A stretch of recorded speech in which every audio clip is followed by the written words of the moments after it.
Continuing education knows that at the end, students want to graduate, and we can help them do that because we take the time to really listen to their needs and we understand all the different options that are available across the campus for them.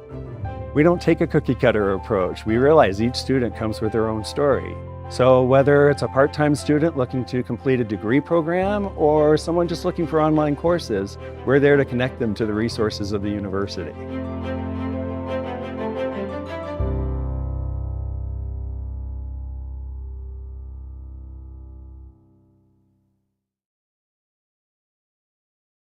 Oh, did you? That was so fun. We had a hoot.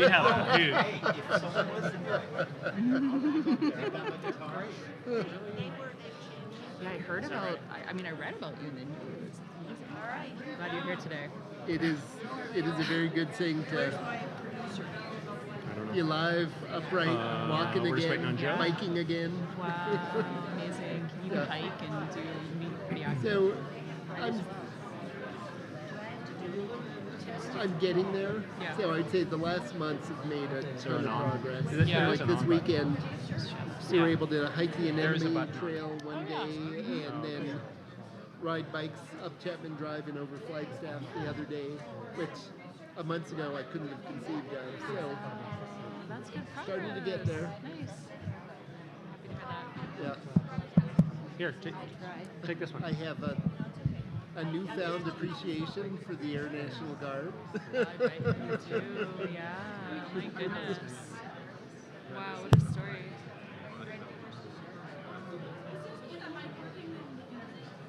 Okay.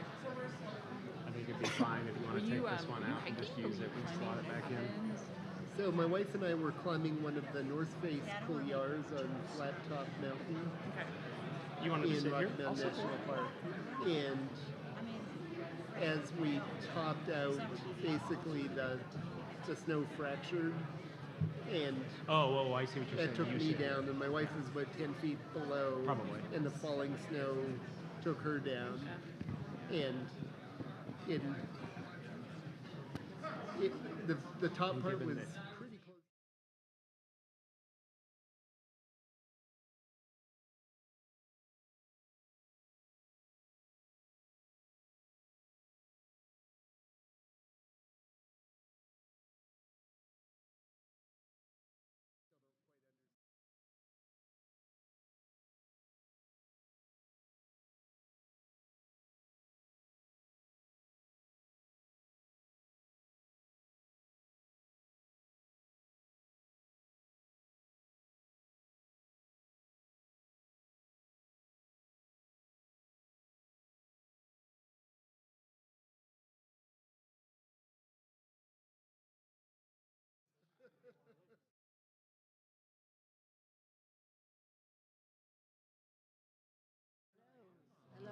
That's why you didn't see me so excited. Yeah. Hello? Break them every now and then. You just take that one. Seemed better. We should make sure you get Are you ready for it? Still nothing?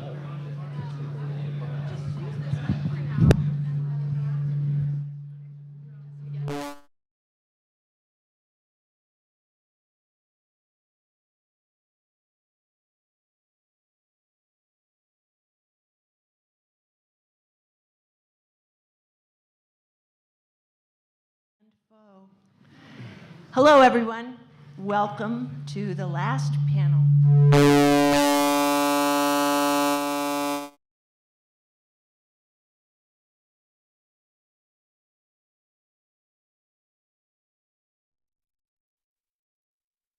Everybody awake? Sorry?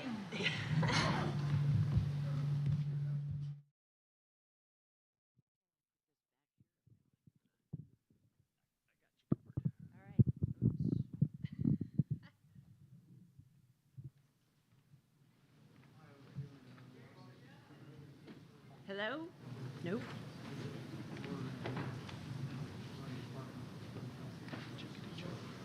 Try it again. Try it again. There we are. Good afternoon. My name is Heidi Van Genderen, and I have the privilege of serving as the University of Colorado Boulder's Chief Sustainability Officer. I've had a long career in working to advance the policies, technologies, deployment and financing of low-carbon strategies, and it's my equal honor to be a moderator of this afternoon's panel. For the recording purposes of the Conference on World Affairs, today is Friday, April 14th, 2023. It is 3-something p.m. And the title of this panel is Enacting Climate Solutions Through Human Rights Commitments, Climate Commitments, Right Here, Right Now, Boulder Impact Forum. Before we get started, I would like to acknowledge that Boulder is on the ancestral homelands and unceded territory of Indigenous peoples who have traversed, lived, and stewarded lands in the Boulder Valley since time immemorial. Those Indigenous nations include the Apache, Arapaho, Cheyenne, Comanche, Pawnee, Shoshone, Sioux, and Ute. One other thing I'd like to mention before we get going on the panel is that we want to make sure this robust audience has a chance to ask questions this afternoon. And this is how we're going to handle Q&A. We will reserve the end of the discussion for that question and answer period. We're using a note card system to receive questions from you, the audience. At any time in the session, please just raise your hand, and one stalwart CWA volunteer will come by and give you that note card. If you would please write legibly, and if you are a student, please make specific note of that if you would, so that we can call you out on that. And when you are finished and ready to submit your question, just raise your hand again, and that perhaps another stalwart volunteer will come by and retrieve that from you. I'd now like to do a brief introduction of each of our panelists, but I would commend you to the CWA website, which has a much more thorough introduction for each of them. And as I heard a panel moderator say yesterday, and if those don't suffice for you, go to Dr. Google, and you might learn all that you really want to know. Jim, and this is going to be a test to, because we're not in any particular order up here, in the introductions I'm going to do, we're going to start with Jim Anaya, who serves as a distinguished professor and the Nicholas Stoneman Professor of International Law at the University of Colorado Law School. Jim has taught and written extensively on international human rights and issues concerning Indigenous people, which distinctly suited him to serve as the lead co-chair for the recently convened Right Here, Right Now Global Climate Summit, which this university was privileged to co-host with the United Nations Office of the High Commission on Human Rights. Among Jim's many accolades and calls to service, he was recently appointed by President Biden to serve on the National Board of Education Sciences. Benjamin Schachter, to Jim's left, is a human rights officer and the lead point for climate change and the environment at the Office of the United Nations High Commission of Human Rights. He lives and works in Geneva, Switzerland, and may get the prize for the furthest traveler. A lawyer by training, Ben had the good fortune to know Jim Anaya at the University of Arizona, where Ben served as a research assistant to, I hope I got this right, to Jim, who was then the UN Special Rapporteur on the Rights of Indigenous People. Ben is currently on leave and has been kind to have a slight digression to join us here in Boulder. Congressman Neguse is going to be arriving shortly, and I'm going to go ahead and introduce him and let you know that he will also need to leave today because he is a member of the United States Congress, and when you're in your home district, you are kept to a very full schedule. He'll be leaving us at 4 o'clock, but when we'll see him when he arrives. Congressman Neguse is in his third term as a member of the United States House of Representatives, serving Colorado's 2nd Congressional District. That's here, for those of you who may not be familiar with congressional maps, all to our good fortune. Among his many distinctions, Congressman Neguse started his path down service in elected office as a member of the Board of Regents for this university system, and I learned today that he was also an intern with the city of Boulder in his youth. A quick point of personal privilege. My husband and I had the unexpected pleasure of meeting Joe's dad when we were all leaving a CU football game. I took the liberty of telling his dad that it was my personal hope that his son would become the first Colorado occupant of the White House. Let's hear it. Will Tour, all the way to the left in the bright pink shirt, is currently the executive director of the Colorado Energy Office. Like the congressman, Will is well known to most of this audience for his many roles of service that includes a stint as this university's the director of this university's environmental center, and his stalwart championship of all things sustainable. For those who may not know, Will is also a mountain climber who ran into a spot of trouble with his fellow climber and wife, Mariella, last year. We are incredibly glad that Will and Mariella survived what they did and know that it's probably futile, as our next panelist knows more than many, to ask Will to consider tempering his daring going forward. And there he is. Welcome, Congressman. No worries. Hi. No worries. And on to the panelist I just referenced. Jonathan Cohen, in addition to being a close outdoors buddy of Will Tour, has been a vital leader in the city of Boulder's premier leadership in addressing climate change since 2006. Jonathan has held several roles within the city and recently was so deservedly appointed as the director of the city's Climate Initiatives Department, where he and his team are responsible for implementing the city's sustainability agenda. CU is fortunate to also have Jonathan as a faculty member of the terrific Masters of the Environment program here, where he is able to both convey his considerable storehouse of subject expertise, but as importantly, convey and demonstrate what leadership is. Last but not least, Catherine Wendell, who joins me in representing that nearly always underrepresented segment of the society. We're both women. With over 2 decades of experience leading global social impact and sustainability programs in the public, private, and education sectors, Catherine is currently serving as the executive director of the Center for Ethics and Social Responsibility at the CU Boulder's Leeds School of Business. Catherine was an enormous contributor on the faculty-led steering committee for the Right Here, Right Now Global Climate Summit, and in addition to being a mom, an able educator, and just a genuinely lovely person, she is an adventurer who has visited over 80 countries around the world. Please join me in welcoming this distinguished panel.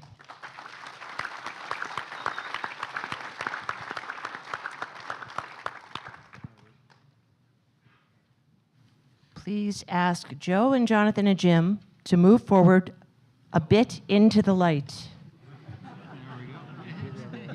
That's a pretty class.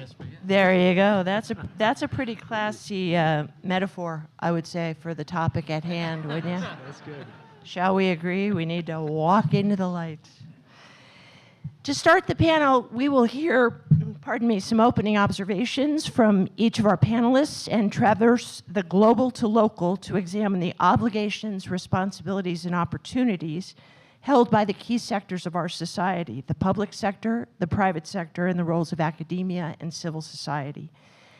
So to start us off, Jim and I, the framing of the climate crisis as a human rights crisis was central to the Right Here, Right Now Global Climate Summit held on this campus in December of last year, with over 4,000 registrants and 99 countries tapped into that summit. Could you please help frame today's discussion by telling us more about the mission and outcomes of that summit? Thank you, Heidi. Can you hear me? Is this on? Gotta get really close to it. Thank you, Heidi. It's a real pleasure to be on this distinguished panel with people who I know have a lot to share about this important topic. The Right Here, Right Now Global Climate Summit was organized to highlight the human rights crisis that climate change is. Climate change is not just some far-off issue that isn't with us now. It's not just a matter of soft policy of some type. It is a crisis that is happening now and affecting the human rights of real people today. including people in Boulde County who suffered the effects of a wildfire a year and a half ago. Vulnerable people in vulnerable situations, indigenous peoples, others are finding themselves without the basic sustenance needs, are finding their sea levels in island countries, people in island countries, the sea levels rising, threatening the very existence of the countries they live in. Indigenous peoples in the Arctic are seeing the sea ice melt at a rate that is threatening the survival, their very survival, because their dependence on the natural resources that rely on the sea ice and the permafrost that is kept intact by the lower temperatures. And so the climate summit that we organized in partnership with the Right Here, Right Now Global Climate Initiative and UN Human Rights was to highlight this human rights crisis that climate change is. And it was organized around the framework that has developed since World War II around the idea of human rights and around the idea of obligations that states and others have to address human rights problems. This framework begins with the proposition that everybody, everywhere, is entitled to basic human rights, beginning with the right to life, to physical security, to health, to development, and other fundamental rights that we all really find self-evident, that are self-evident to us. And secondly, within this framework is the proposition that states, and the acceptance of this proposition by governments around the world, that they have the legal obligation to protect these rights, not just to avoid infringing them, that is, respect them, but to protect these rights in an affirmative way. And then thirdly, is within this framework is the proposition that when rights are violated or threatened with violation, these duty bearers, states and others, have the obligation to provide remedies or look for solutions or help advance solutions. And so the Climate Summit was organized around this framework. First, examining the human rights impacts of climate change, the impacts on fundamental human rights of the changing climate, rights to life, rights to health, and the right to a clean, healthy, and sustainable environment, a human right that was recognized by the UN General Assembly just last year. And secondly, it was organized around the concept of obligations and responsibilities, looking at the obligations that governments had, as I said, to protect human rights, and specifically in the context of climate change. And the duties that others, or the responsibilities of others in powerful situations that they have, so particularly business enterprises that are in large part, have contributed to this climate crisis. And so that was part of the summit as well, examining the responsibilities of business enterprises along with the obligations of states. And then finally, the third day of the climate summit was organized around solutions. And highlighting the solutions were the views of youth, among others. That was very important. So we had these wonderful panels in these 3 days, highly diverse group of people coming to Boulder from around the world, from backgrounds of all kinds, from experts to activists, youth to elders with wisdom acquired over decades, joining in this conversation, talking about the impacts in their lives and the lives of their communities of climate change, the impacts on their human rights and the human rights of their communities, examining the responsibilities and obligations that states and business enterprises and others have, and then talking about solutions. And let me just end by saying that one of the key components of the discussion was on the responsibilities of educational institutions in advancing solutions to climate change. And of course, because we're at a university and CU sees itself as having a role in advancing solutions to climate change, that is a very important part of the summit. And I'll probably say something more later on in the discussion about the role that educational institutions and that we at CU can have and better fulfill in advancing solutions to the climate crisis. Thank you. Terrific. Thanks, Jim. Ben, over to you. Could you tell us, please, about the United Nations, its climate commitments, and its role in the fabric and sectors in advancing effective climate actions? Yes, thank you very much, and welcome everybody. It's my pleasure to be here on behalf of the United Nations Human Rights Office, where I coordinate our work on the human right to a clean, healthy, and sustainable environment. Jim's, I think, covered well the summit and some of the basic human rights obligations which apply in the context of climate change. But I do want to say a few more words about that, and also I think I should perhaps introduce UN human rights in our mandate for those of you who might not be familiar with us. We have an independent mandate to monitor, promote, and protect human rights across the world, and to mainstream human rights throughout the United Nations system.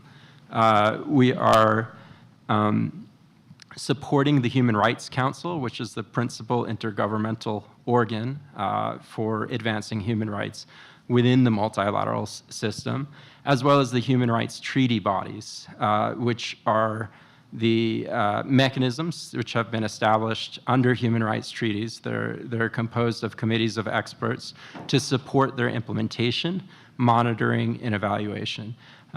So in that capacity, we do a great deal of work on climate change that is mandated by the international system. The Human Rights Council has, over the past 15 or more years, had an almost annual resolution on human rights and climate change, mandating us to produce reports looking at the impacts of climate change on a variety of groups of people and rights. And this work has all fed into and informed the Right Here, Right Now Global Climate Alliance and the Global Climate Summit, which we were so pleased to co-host with the University of Colorado, Boulde. The human rights treaty bodies have clearly found that climate change is a human rights issue. So has the Human Rights Council. So have the world's best scientists working on climate change, who've found that rights-based approaches lead to more effective and better and sustainable climate action. In their most recent assessment report of the climate change situation. So all of this is really part of a big and important puzzle that we're trying to solve. And we are badly failing at solving, because we've known that climate change harms people, affects their rights, and is getting worse and worse for decades. And we simply have not done anything meaningful to stop it. Emissions keep rising year after year after year. And that is the grossest human rights violation that one can imagine. The impacts right now are hunger, water scarcity, displacement, death. These are all human rights violations that are happening on a massive scale, bigger than any other single cause of human rights harm that you can imagine, is inaction to stop climate change. And that's why we think this work, developing the human rights climate commitments, can be so important and powerful, because it helps shift the narrative. It helps change the discussion from one of, abstract policy to one of actual human suffering with legally binding obligations attached. So all states have a legally binding obligation to respect, protect, and fulfill human rights. And that includes stopping climate change, preventing the harms it's causing, and remedying them when prevention isn't possible. States are the primary duty bearer, but as Jim introduced already, businesses have a responsibility to respect human rights. Educational institutions, foundations, and other entities all have a responsibility to respect human rights. UN Human Rights itself shares this responsibility.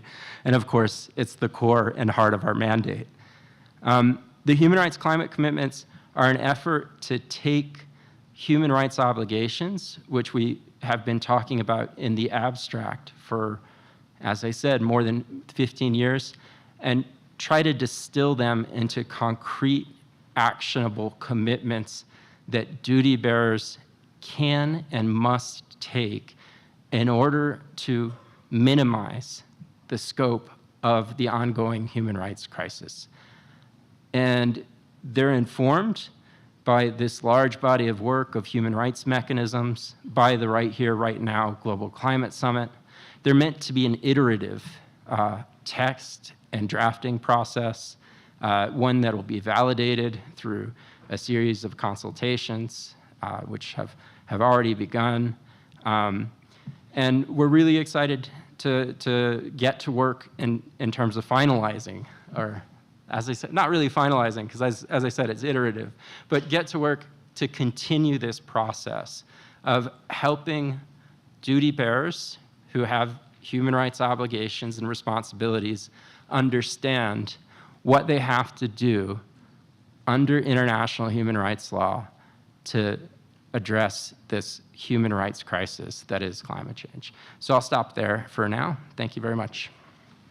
Thanks, Ben. Look forward to following up on how the accountability mechanism is built into what you've described as well.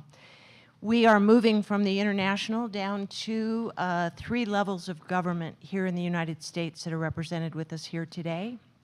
We'll start at the federal level with Congressman Neguse, move to Mr. Torr at the state level, and then to the local level with Mr. Cohen. And gentlemen, look forward to hearing about the commitments and actions at your respective levels. Welcome. Sure. Can you hear me okay? Is that better? Yeah, okay, great. Well, good afternoon, and it's good to be here, and my apologies for being a little bit late. But what a wonderful opportunity to be able to speak with folks who I trust are deeply invested in this topic, as we all are on the panel. I also think it's quite fitting that this is the last, I believe, the last session on the last day of the Conference on World Affairs, because I suspect many of you who've been participating the last couple of days are reflecting on what you've learned and thinking about the future. And there's no issue more important for our collective future and for the future of humanity than the existential threat posed by climate change. We do have obligations. We have obligations, of course, as a federal government to our own citizens and to humanity to do everything we can to save this one incredible planet that we share. I would say that prior to about 2 years ago, much of what was happening at the federal level was very dispiriting. I don't know that the federal government was meeting its obligations, and that's probably the understatement of the day. And the best crystallization, perhaps, most salient crystallization of that was sort of at its apex, the United States exiting the Paris Climate Accords a mere I guess less than that, 4 years ago. I think about that in the context of the developments in the last 2 years. And I think there has been no more exciting time at the federal level to reflect on the actions that we've taken in the fight against climate change and the opportunities that exist moving forward prospectively. Most of what we have done for the better part of the last decade has been at the subnational level, and you'll hear from some really talented people at the state and at the local level who have been taking steps to push this renewable energy drive into our future. But in the last 2 years, the federal government has finally stepped forward, at least, and begun to meet some of its obligation. Perhaps the best example of this is the Inflation Reduction Act, which I know many of you, I suspect, how many of you are familiar by show of hands with the Inflation Reduction Act? So even in this very well-informed group of citizens from across our country, only about half are familiar with the Inflation Reduction Act, which is fascinating for me and tells me that we've got more work to do, I think, in conveying to the citizens across our country the significant climate action that was taken at the federal level to address this catastrophic crisis that we're all working to overcome.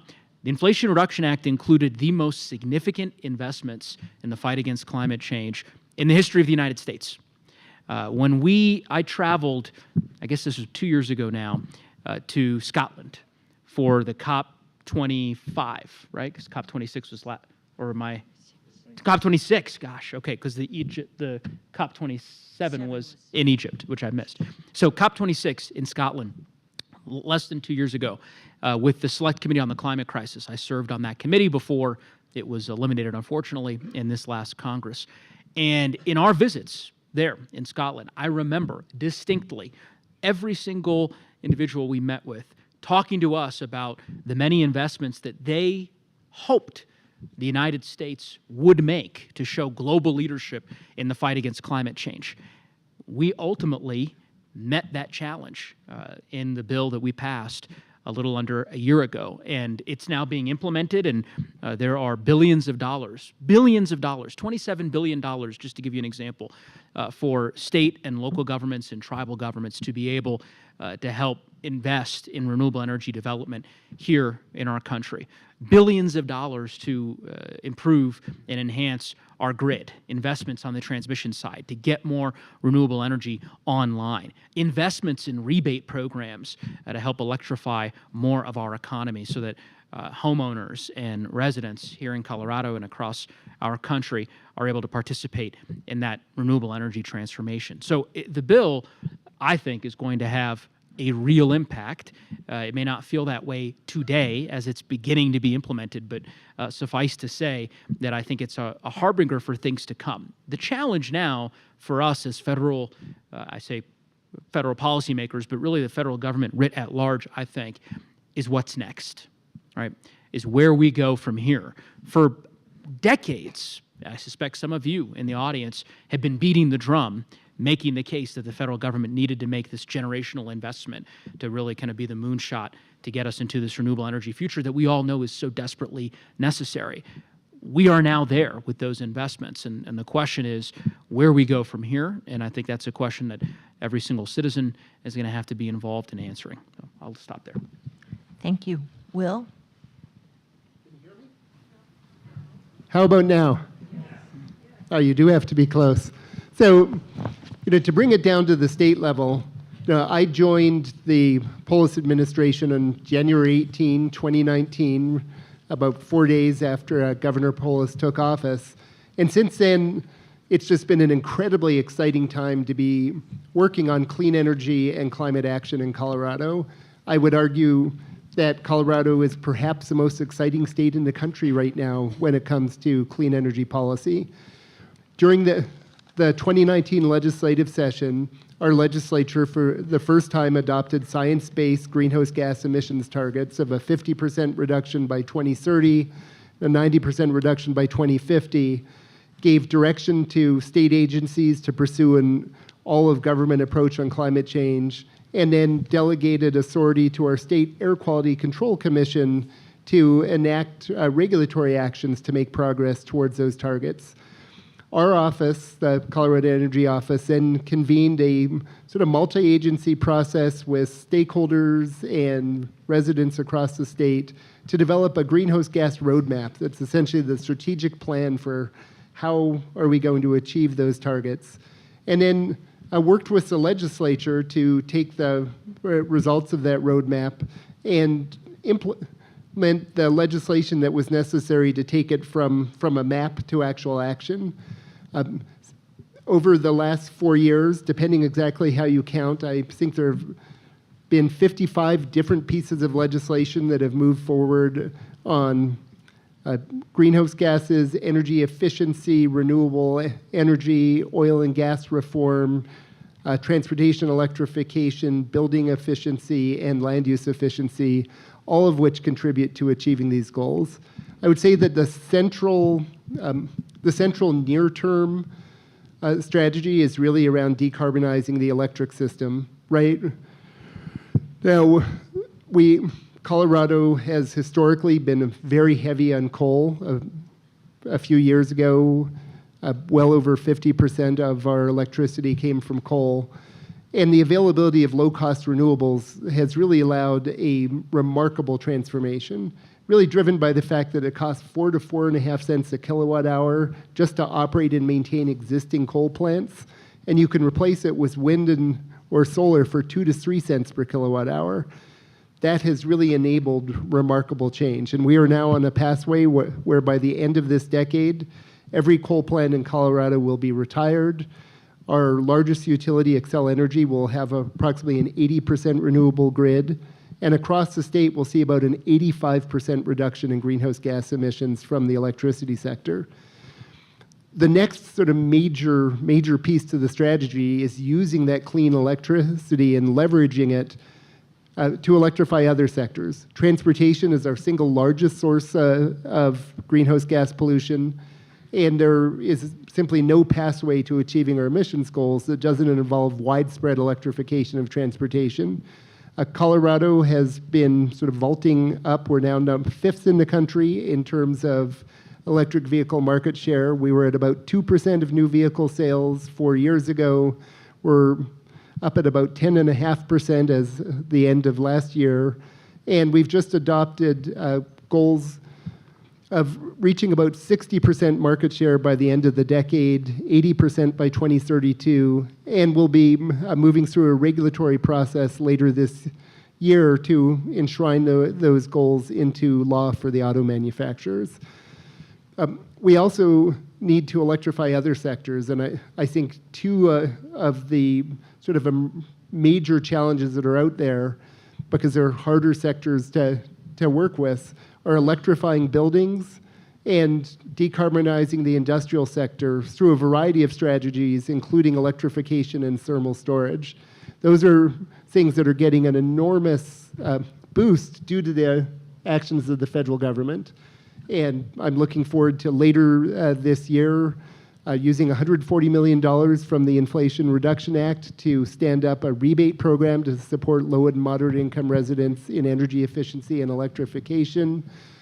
And the way that we've modeled it, we think that when it comes to the sort of federal investments coming out of the Infrastructure Act and the Inflation Reduction Act, that with appropriate state policy over the next decade, we should be able to leverage close to $20 billion of federal investment statewide that would primarily come to individual residents and the private sector, a small part of it coming through government, that would put us on a climate-aligned pathway.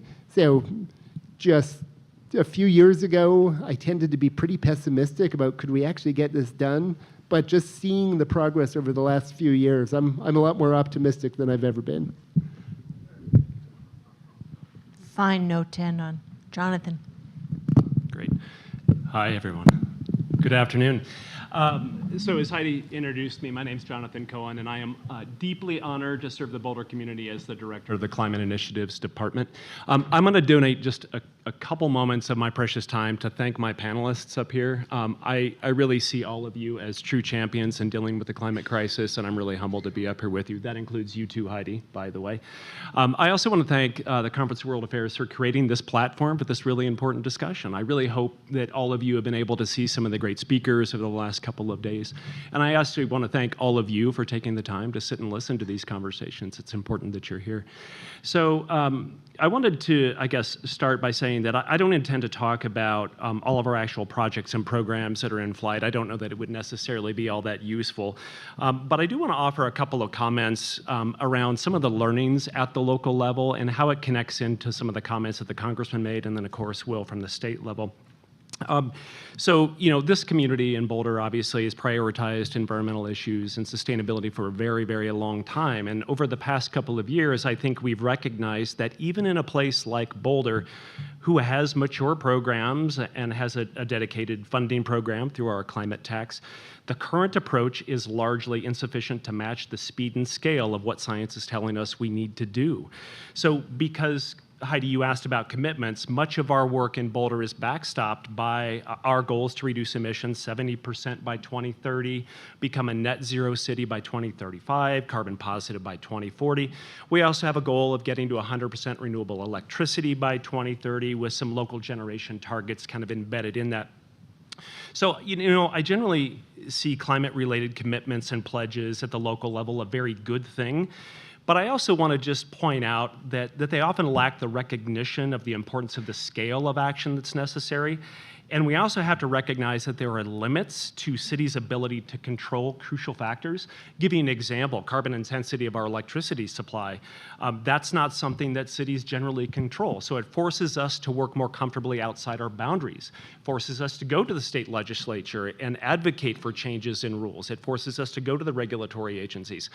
Not every city is comfortable doing that. And so that's just one of the issues that I think we're forced into thinking about in terms of reimagining the work we do at the local level. I will also say that we get into this tangled discussion about what counts. And how important is it to hit 100% of these goals? Is 95% good enough? Is it hard and expensive to get that last 5%? Is it worth it? So these are the conversations that cities are starting to have about these types of pledges. And I'm just going to say that while these types of goals, I think, invoke the inner math geek in all of us, by attempting to frame climate change as a math problem, I think it creates a bit of a perverse consequence that by focusing on measurable quantities, we devalue the things that can't be measured or that are harder to measure. So let me give you an example: biodiversity, or loss of biodiversity, or things like the sacredness of our land. And we can't really see things like social injustices or economic inequalities really show up in that way. And so under the regime of carbon accounting, I think it becomes more of a secondary importance. And I just want us to be clear that those are one of the challenges that local jurisdictions are facing. I'm not saying that that emissions don't matter, nor am I saying that pledges don't matter, but I think we need to understand that emissions reduction alone is not sufficient, or it's insufficient in addressing the climate emergency. So here locally, we've really calibrated our work to focus on 3 thematic areas: energy systems, circular economies, and nature-based climate solutions. And within each of those, we really recognize the role of the individual, how that contributes to collective action, and then what are the systems that we need to be changing at the highest level. And there's way too much to unpack today in each of those areas, but obviously there's a lot going on. We also prioritize other systems that I think we cannot fail to talk about, and those are our economic systems. And then it's looking at our legal systems, for example, through our efforts like our climate lawsuit against some of the climate majors, ExxonMobil and Suncor. More importantly, though, I think we all need to realize that every year scientific reports are telling us what we are all seeing firsthand, and that is that climate disruption is not looming in some imaginary future. It is here and now, and that's a justifiably frightening thing. So we have centered our action here locally around 2 central pillars, and I want to talk about them just very briefly: climate resilience and climate justice. You've heard those terms thrown around a lot over the last couple of days, as they should be. But there's a connection between those two as well. What I mean is that true resilience really requires us to go beyond treating the symptoms of inequality and really look at the structures that produce it. So like most communities, we're working really hard to think critically about how we're responding to the effects of a changing climate. Things like climate-driven disasters, wildfires, floods, extreme heat, desertification of our agricultural lands, and social resilience. How do we identify existing and future threats, and how do we protect those most vulnerable among us? So I'm going to conclude a little bit here and say that I know we have all heard that saying that the people who are least responsible for climate change are the most affected by it. And I got to say, I personally struggle to find the appropriate language to describe that and what it means to me. But I just keep ending up in, that is wrong. It is simply morally wrong. So climate change is and will be an engine of global inequality. And the fact is, folks, richer people and countries are going to buy their way out of this first. And unfortunately, they're going to use the wealth accumulated by burning fossil fuels in many instances. So that's why it's been so welcome to partner with the UN and the Right Here, Right Now Alliance to really emphasize the nature and importance of this social justice issue. So I am precariously close to going on a tangent, so I'm going to conclude by saying that I'm really important to the work that's going on at the local level. I'm really incredibly proud of all of you and the work that's going on in our neighborhoods, at the local level, and really connecting to the important values that we have as a community. Thanks.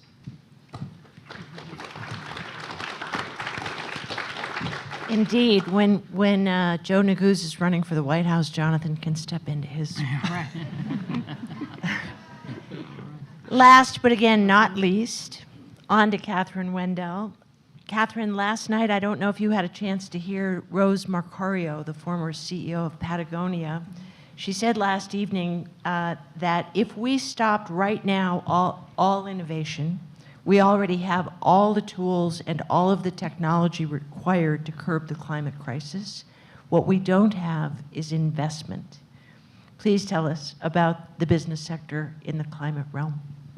Thanks, Heidi. Hopefully this is working. Okay, great.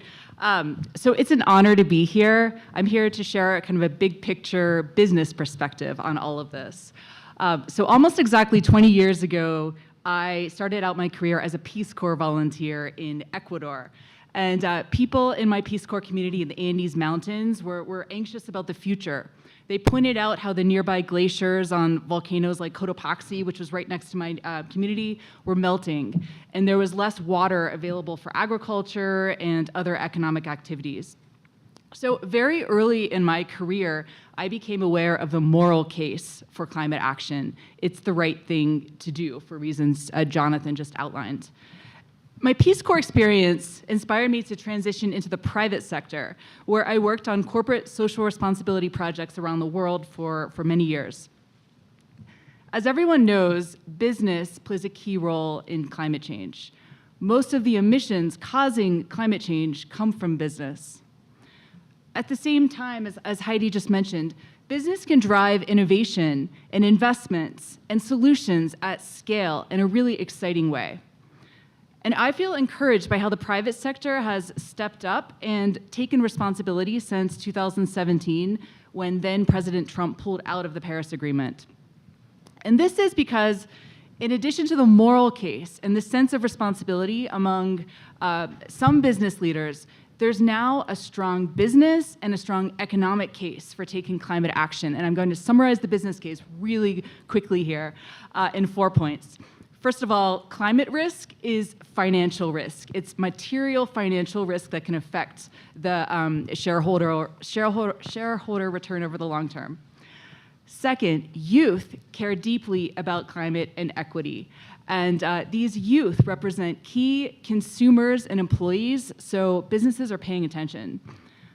Third, there's a lot of money to be made in the energy transition. There's a lot of strategic opportunity, and this is spurring investments at significant scale. And then the flip side, if you look at the economic cost of inaction on climate, it's really high. Deloitte came out with a report in late 2022 that estimated that more than $100 trillion would be lost if we don't take climate action, and that's over the next 50 years. So here are some examples of how the private sector has stepped up to the challenge. More than 4,800 companies have made climate commitments, according to Science Based Targets Initiative. In terms of the largest players, over 40% of the Fortune Global 500 companies have a net zero target and have delivered a milestone. In addition, the private sector is investing significantly in low carbon technology. Climate tech is huge, representing about $80 billion in investments just in 2022. And I can't tell you how many students at the Leeds School of Business, where I work here on campus, have approached me recently asking, how do we get into climate tech? So I think that's exciting. Let's talk about the challenges and what more needs to be done. So there are two groups of companies, right? There's the 40% of Fortune Global 500 companies that have net zero commitments and have met a milestone. What do they need? They need ways to measure and manage their Scope 3 emissions. Scope 3 emissions pertain to the value chain, so these are emissions that are associated with how your product is being used and other things. So they need ways to measure that. They also need technological innovation around carbon sequestration and other technologies. And they need a workforce with broad sustainability knowledge and skills. So now let's talk about the 60%, and this is a lot, 60% of Fortune Global 500 companies that don't yet have net zero commitments. So what's the challenge? The challenge is getting them to make commitments. And here's where regulation, I think, really can help. There's a proposed rule that the SEC is proposing around climate risk disclosure. That could be a game changer. At least in the United States. One interesting fact is that since 2022, China has had more companies on the Fortune Global 500 list than the United States. So think about all the challenges associated with that. You can go to the Science Based Targets Initiative website and see which companies have commitments and which don't. I always like to empower the audience. You can hold these companies accountable if this is something that is important to you. So one final thought. Back in December at the Right Here, Right Now Summit, and I was honored to be part of that steering committee, I moderated a panel with sustainability leaders from Microsoft, VF Corps, Deloitte, and a local company called McKinstry. And we ended the panel with a discussion about what gives us hope. And it came down to two things, and that includes for me as well. First of all, the young people who care deeply about climate inequity, and then second, the power of innovation. What do we have at CU Boulder? We have lots of passionate young people, and we have lots of innovative research and ideas. At the Leeds School of Business, we have 20 years of experience integrating values-based leadership into the curriculum and into research. And I just, through my center, we just launched a new ESG and sustainability pathway for business students to explore careers in this area. And we're partnering across campus. The business school is working more with engineering around solutions, and hoping to partner more with the public sector and the private sector as well around this. So I just wanted to wrap up by saying, there are a lot of challenges that we still need to address, but I am encouraged by the commitments that are being made, and I'm excited about the potential for more creative public-private partnerships, and I hope this panel can spark action. Thank you so much, Catherine. Yeah. I want to give the panel the open invitation to comment on one another's comments and also to ask one another questions, but I'll start you off with we've got some questions coming in. There are a multitude of frameworks that have been addressed by all of you down the line, and there also is the reality of the coordination and cooperation that's required regardless of specific frameworks. How, in your respective realms and knowing who you all are, how do you see those as addressing what Jonathan noted and Ben as well, that are those up to snuff for action, the action that we seek at sufficient speed and scale? Jim? Yeah, no, sorry, they're not. It's nice we have these initiatives and that our current administration is doing much better than the Trump administration, and that we have this action by Boulder, and some companies are taking some action. But I think, Jonathan, I think, really said this. We're not where we need to be. We're not cutting emissions, putting in place the measures that need to happen for us to reach those science-based targets. Science tells us that we're going to have catastrophic effects. I mean, if we're not already for the climate and for humanity, if we don't keep temperatures from rising less than 1.5 centigrade degrees, and we're not on track for that. We're simply not. I said I wanted to say something about the role of the educational institutions, and including ours. Education has a lot to do with addressing the climate crisis. First, we can help cultivate a culture of awareness of the climate crisis and help motivate students in what we do here on campus. Secondly, we can do the kind of research that we're actually very good at the University of Colorado. But thirdly, we need to do our part in reducing emissions. And the University of Colorado Boulder campus needs to do more. We haven't met our targets so far. We've fallen short, and the extent we have been able to reduce emissions has been in significant part to due to the decarbonization of the grid that Excel manages. Or COVID, the benefits from COVID and the reduction of energy usage during COVID. And we don't, Catherine mentioned Scope 3 emissions. We don't set targets with regard to those, or really measure the bulk of them. And we're not outliers necessarily. Most universities don't. But we want to be a leader. That's what I keep hearing. That's, as a faculty member at this university, that's where I want to be. I want to be at a university that is a leader. And so I want to do everything I can as a faculty member, and I want to encourage all my colleagues and those in power at the university to do more.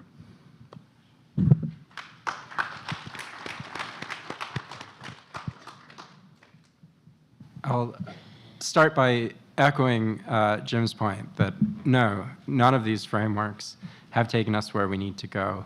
But I firmly believe the human rights framework can get us there. The problem is the political will and the implementation. And really, when we're talking about climate change, we're talking about an issue that there just hasn't been follow-through and accountability on. And the way that people everywhere are pursuing accountability is by demanding climate justice and by exercising their rights, including their rights of expression, including their right to access justice by suing governments, businesses, whoever they can, to hold them accountable for perpetuating the climate crisis. And you heard a number of the panelists mention science-based targets.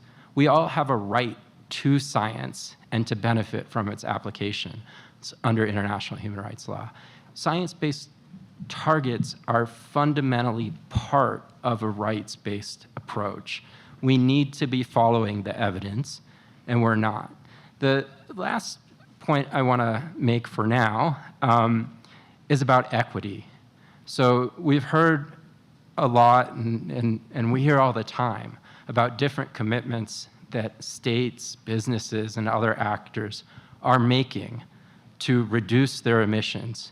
We hear very infrequently about efforts to operationalize the commitments to equity and justice, to common but differentiated responsibility and respective capacities, which are contained in environmental agreements, including the Paris Agreement, and fundamental to their actual realization of their objectives. Because, as was said earlier, the people who are impacted most are often those least responsible and with very limited resources to address, adapt to, and mitigate climate change. So we need to go beyond talking about what happens sort of in our backyard, in our country, in our local context, to talking about responsibility for addressing a collective crisis and for ensuring that there's a redistribution of knowledge, resources, in order to make whole the people who have been affected by climate change, who have experienced loss and damage as a result of climate change, and to make sure that the technology is available everywhere and accessible to mitigate climate change, to stop the crisis from getting worse, to adapt to it, and to remedy the harms. And so I think when we're talking about human rights, climate commitments, we're talking about, one, there being an obligation to stop the crisis. Two, when taking action to stop the crisis, doing it the right way, doing it the way that benefits the people who have been harmed and holds accountable the people, governments, and institutions that have perpetuated a climate crisis, putting out fake science, making obscene profits, and here we are, 30 years after the international community agreed to stop climate change with emissions rising every year.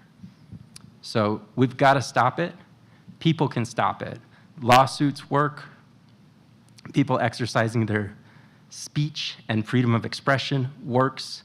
People coming together and exercising choice work. But we need to activate and empower people. And that's what we hope the human rights and climate commitments can help do, to help hold duty bearers accountable and help people understand how they can work together to hold duty bearers accountable to address this crisis. Thanks, Ben. Congressman, I forewarned everybody that you are at the end of your time with us.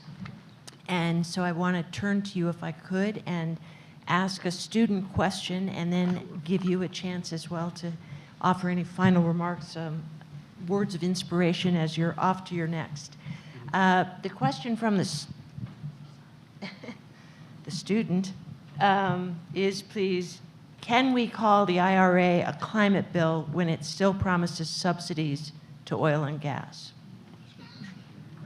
It's a good question. a couple things I'd say. So the IRA, the Inflation Reduction Act, obviously is a compromise bill. It required making a variety of different concessions to ultimately get that bill across the finish line to President Biden's desk for his signature. There was a larger bill, the Build Back Better proposal that the president had proposed and that I was a strong supporter of and had worked to try to get to his desk, but unfortunately, that was simply not in the cards. All that being said, I think unquestionably the Inflation Reduction Act is a climate bill. If you begin to peel back the various investments that are made in that bill, you will find very quickly that it is going to have an impact in terms of our climate for generations to come. Just to give you a couple of quick examples. The extension of the PTC and the ITC, the production tax credit and the investment tax credit for wind and for solar, a new clean energy tax credit that is not technology specific. So ultimately, we know will help incentivize some of the development around energy storage, which really is the key, in my view, and I think in the view of others, to unlocking sort of this renewable energy future. A $250 billion fund in the Department of Energy to make further investments on the R&D side, a $27 billion fund as it relates to greenhouse gas reductions for local governments and, again, at the subnational level for states like Colorado to continue doing the work that it is doing. To say nothing of the direct investments in terms of rebate programs for each and every American to electrify their homes, vehicle purchases. That, again, is just sort of the tip of the iceberg when it comes to the various investments that are made in the Inflation Reduction Act, and it's why most empirical studies indicate that the bill, when fully implemented, will reduce emissions below 2005 levels somewhere between 31 to 44%. Is that enough? No, we've got to do more. It is a building block. It gives us the opportunity to, progress is iterative, I think, as I heard one of my fellow panelists say, and I certainly agree with that premise.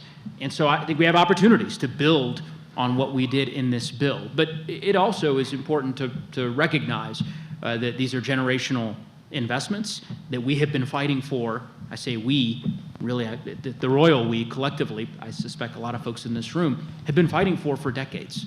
And I do think it's going to have a huge impact for years to come.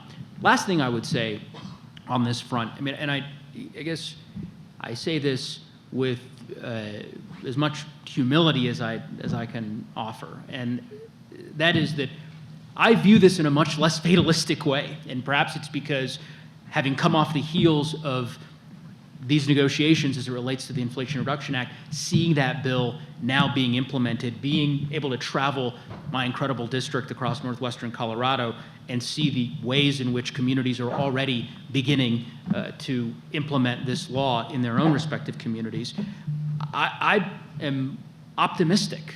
I actually think that there is never been a better prospect for us to ultimately address the climate crisis than today.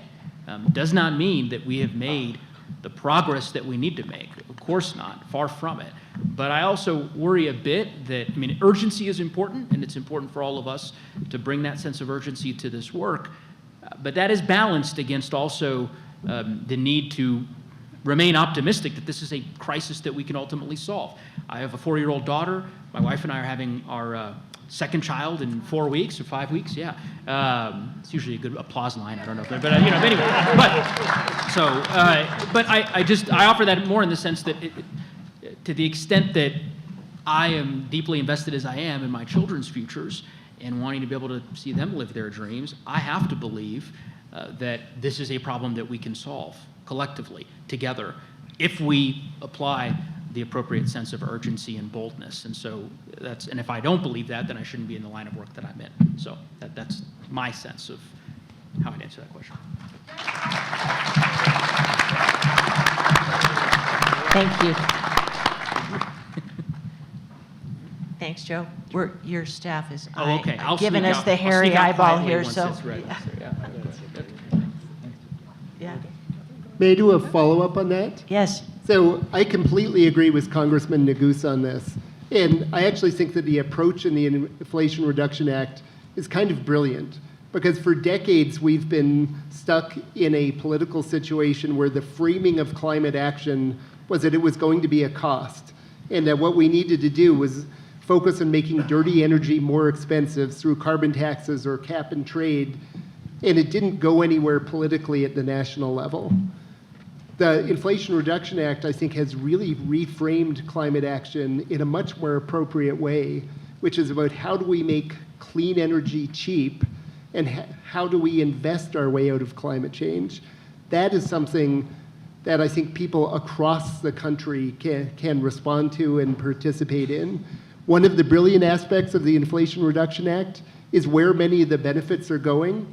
So if you look at which Congress people voted for the IRA, there's an awful lot of red states where there was no support for the IRA, where there are literally billions of dollars of investments going into new renewable projects, battery factories, electric vehicle manufacturing, the technologies that we are going to need to tackle climate change.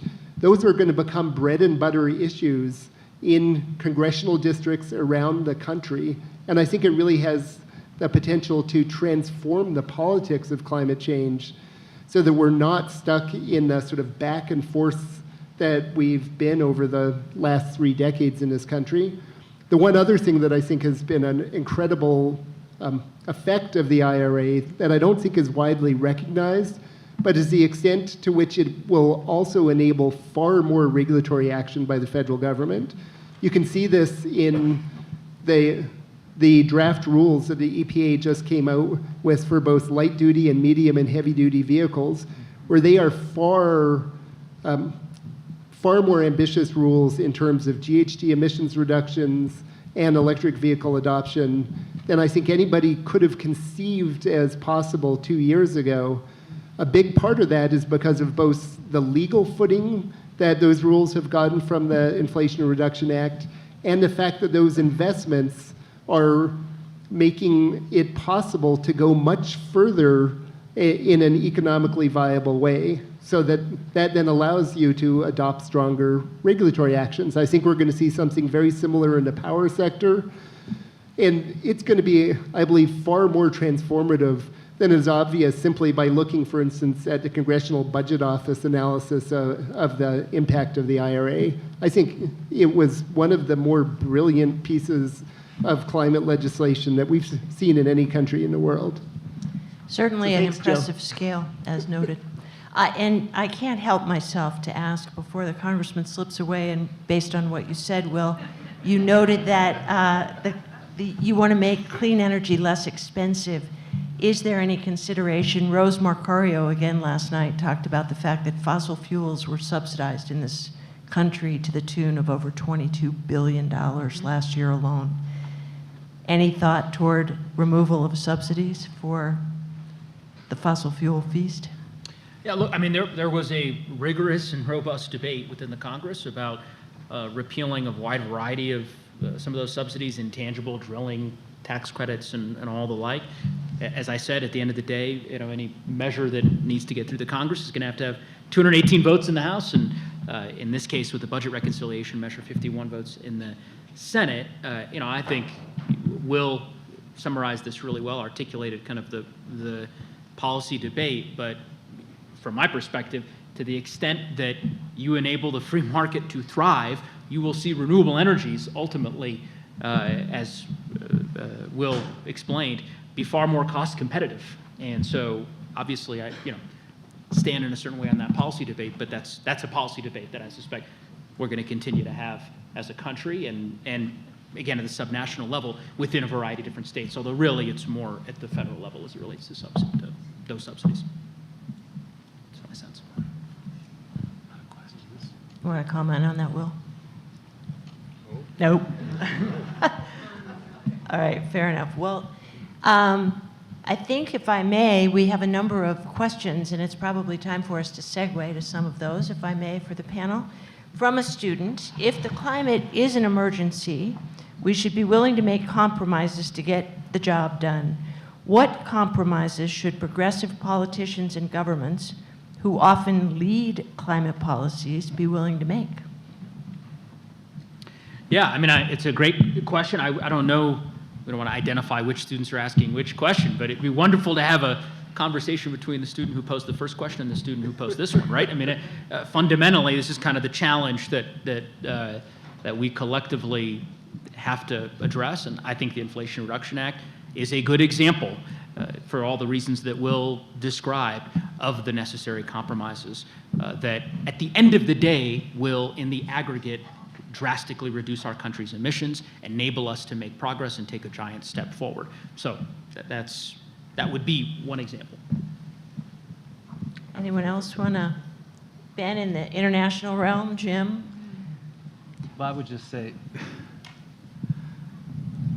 I appreciate the comments of Congressman Neguse, who I deeply respect, and I think he's very artfully shown us the kind of compromises that alluded to, the kind of compromises that need to be made and can be made. I would also add that I do acknowledge how significant the IRA is and how innovative it is and how it has implanted the seeds of very progressive action down the road. I just don't think we can lose sight of the fact that if we look at what we're on track to do and the kind of emissions we're still producing and the projections for the near and medium future, we're not where we need to be. And we just can't lose sight of that.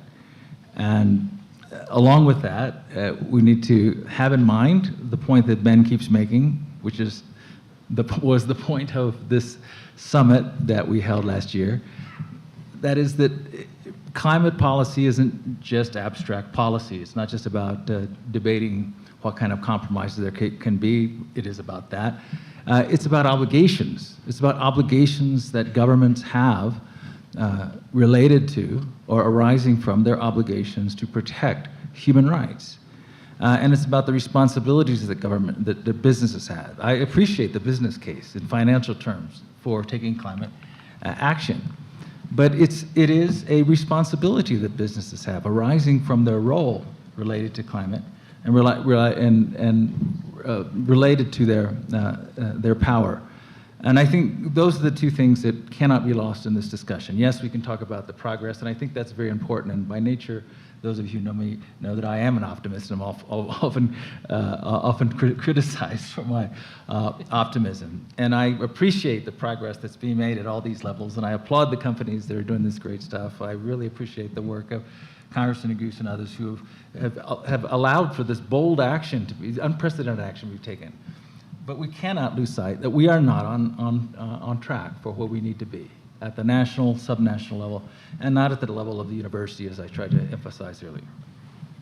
And if I could just add, I think the question of compromise, I mean, look, we need to do whatever we can to make a dent in stopping climate change, but there is no compromising on human rights. All people have human rights, and their rights must be respected. And there's no compromising with science and with reality. And the reality is that, you know, the crisis we're in is headed towards irreversible tipping points. The Intergovernmental Panel on Climate Change, which is the gold standard scientific authority bringing together all of the work done over the last 9 years in its 6th assessment report, made it very clear that we are almost out of time to keep climate change below 1.5 degrees Celsius. Thank you. I think it's great for everybody to engage and exercise their speech, but it is true. The IPCC, I attended the negotiations. Ma'am, if you could, please, thank you. Glad to do that. Yeah. Okay. No comments from the audience. If you have a question, we're happy to take a card. All my questions have not been addressed. Well, there's not. Let's get them in. What happened to the free speech? Where's free speech? It's okay. The format. Carry on, Ben, and thank you. Could So as I was saying, the IPCC has been very clear that we have extremely limited time to keep 1.5 alive. And I encourage those of you who are interested to review the sixth assessment report summary for policymakers. And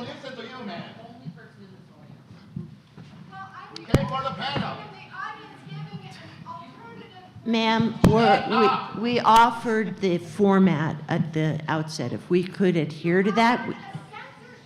No, the First Amendment is well and alive, believe me. We hear you, but we're asking your respect for this panel to conclude, and then we would invite you to please come have conversation. That is,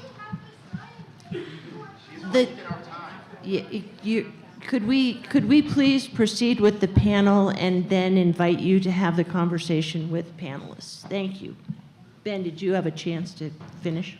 yeah, thank you very much, Heidi, and happy to carry on conversations later, as suggested. Wonderful. I wanted to really make the point that we have limited time. We do have hope. We have the solutions, and the IPCC is also clear on that. The sixth assessment report, which I was referring to, makes it clear that there is a pathway using rights-based approaches, respecting the rights of indigenous peoples, affirming gender equality, ensuring equity and inclusion and participation to keep 1.5 alive. And that's what everything needs to be oriented around for the next years. And it requires immediate, drastic, and transformative action.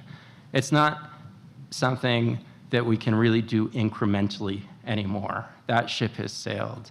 And when we talk about compromise, the UNFCCC process is a process of compromise. Every single decision is a consensus-based decision by all member states.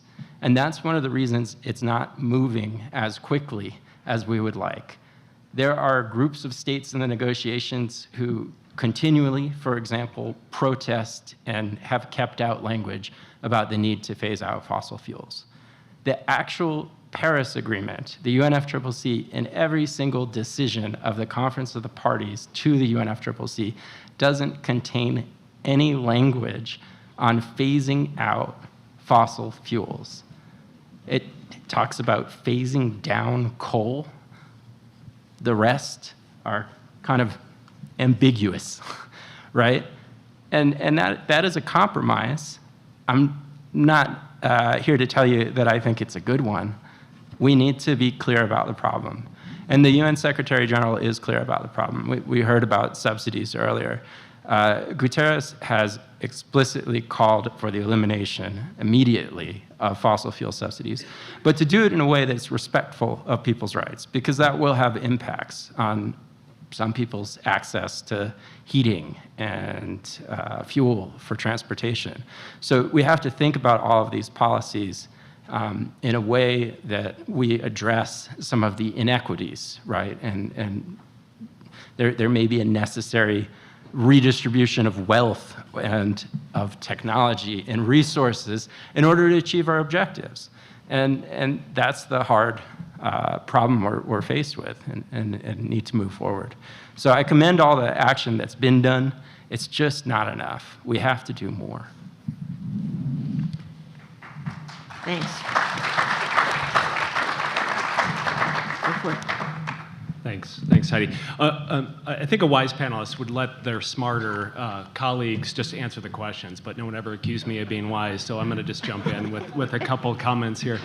I know that all of us in this room are pretty familiar with the reference to the UN Conference of Parties and the discussions that go on around climate change. How many of you know that there are 2 other UN conferences that take place? One on biodiversity and one on desertification. The reason that I raise this is I think we're starting to see a fuller picture emerge in terms of the impacts that we are seeing globally. And look, no one should mistake 2.5 or 2 degrees warming a success. So going back to this comment around compromise, there are things that we should not be compromising on, period. And I really want to appreciate and applaud some of the comments of my colleagues here. We will have cost and calculable damage to ecosystems. That is a reality. And so looking to these other conferences, we actually had a delegate go to Montreal for the biodiversity conference and starting to realize that we're starting to become much more literate on roles and responsibilities of levels of government, for example, and how we build a different architecture amongst the private sector, federal government, state government, institutions, local governments, starting to understand those respective roles and connect into those values. We don't need to debate the temperature, the numbers, et cetera. We can talk about values. That's the thing that connects all of us.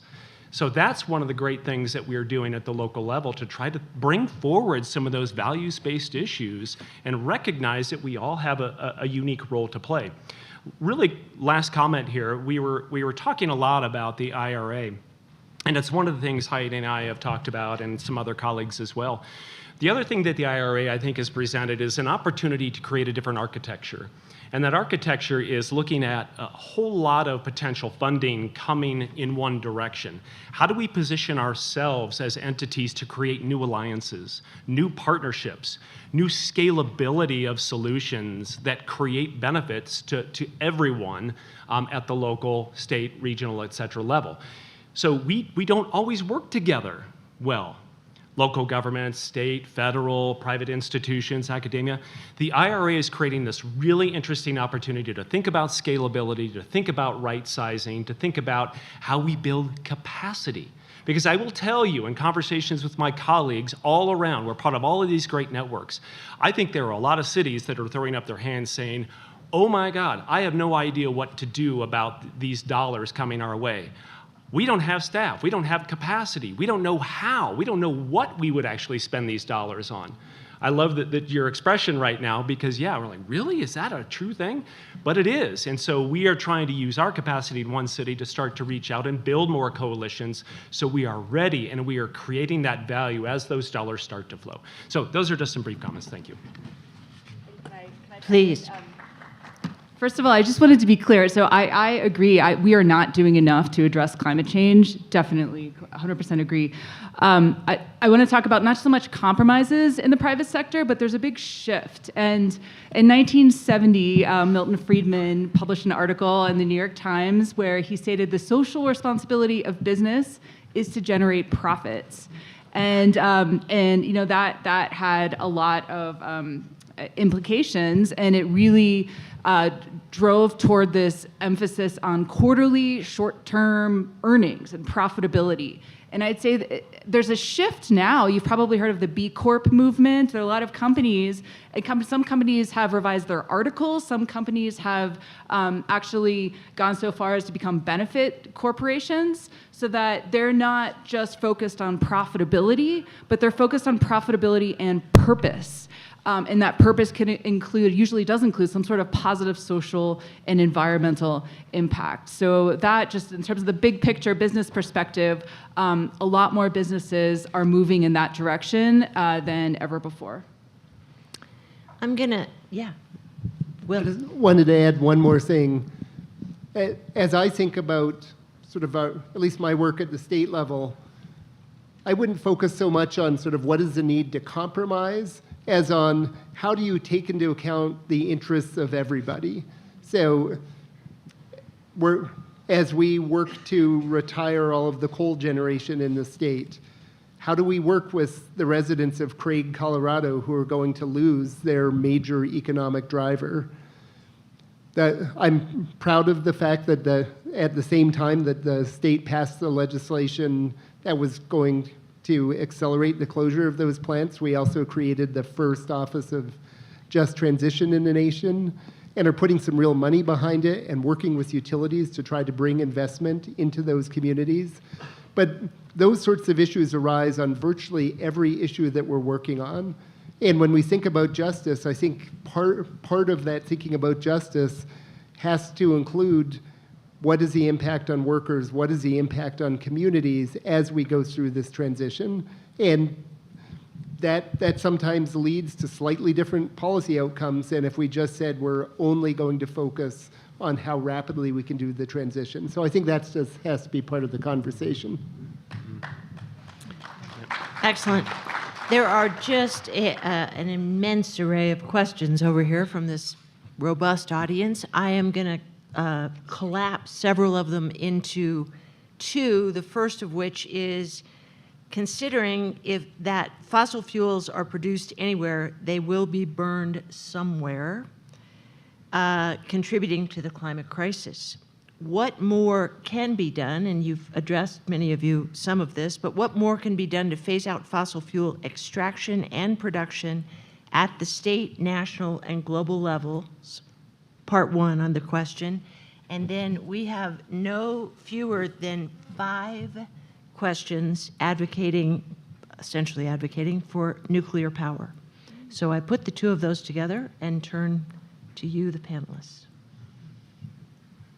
Will, you're the I'm director happy of the Energy Office. to start. So I would say 2 things.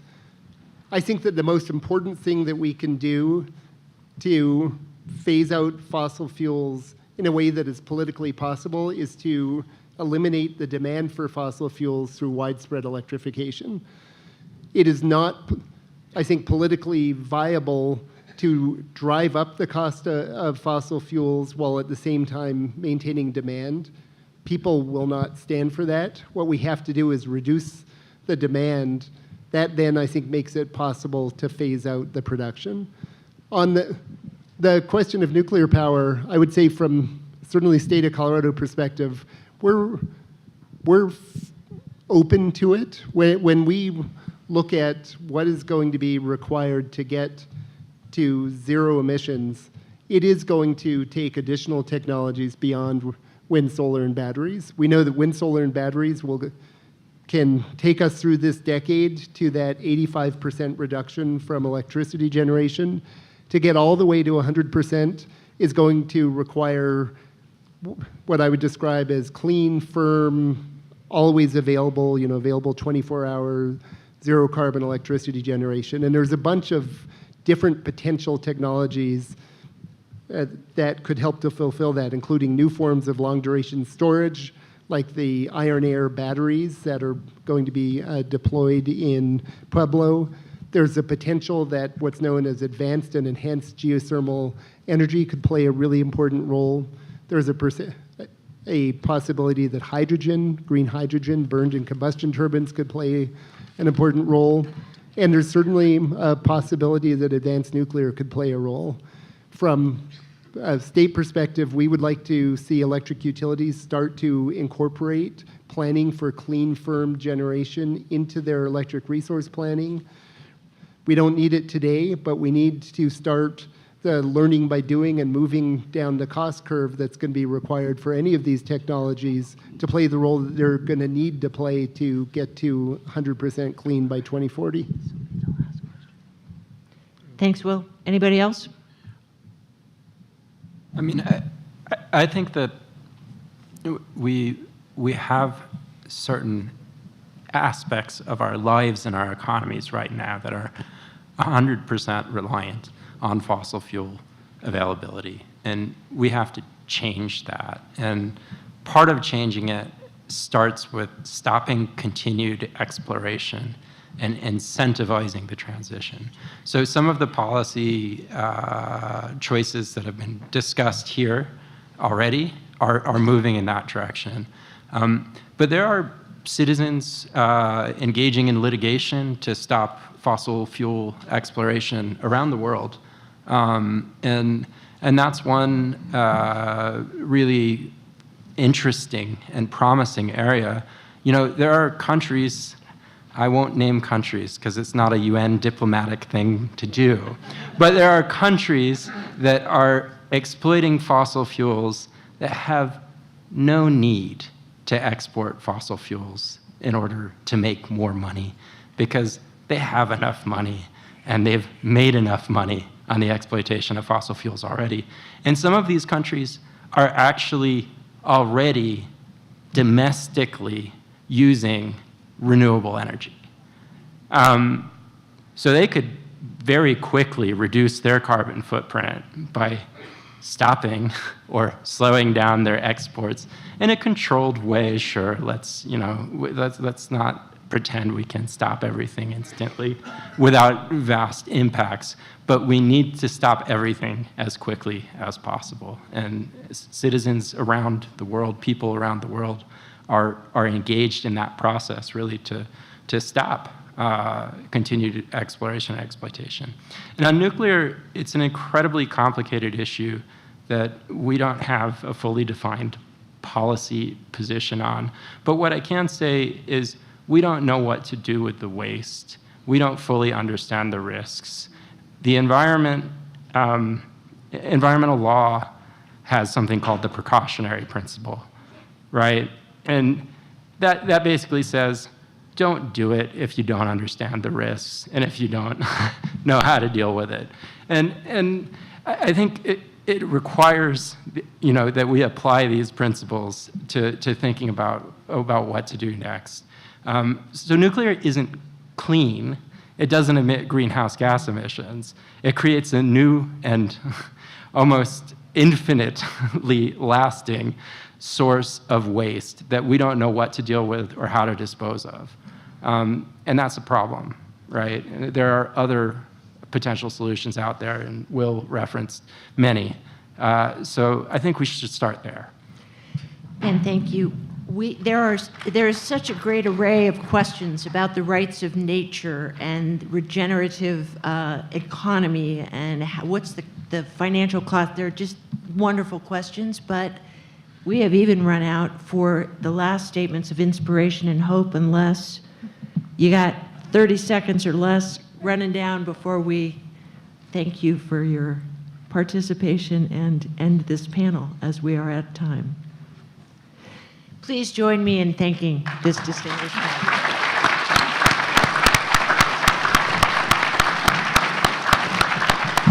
I'm going to make sure that the panelists get all these good questions, each and every one of them. There's some great ones. Thanks, everybody. Continuing education knows that at the end, students want to graduate, and we can help them do that because we take the time to really listen to their needs and we understand all the different options that are available across the campus for them. We don't take a cookie cutter approach. We realize each student comes with their own story. So whether it's a part-time student looking to complete a degree program or someone just looking for online courses, we're there to connect them to the resources of the university.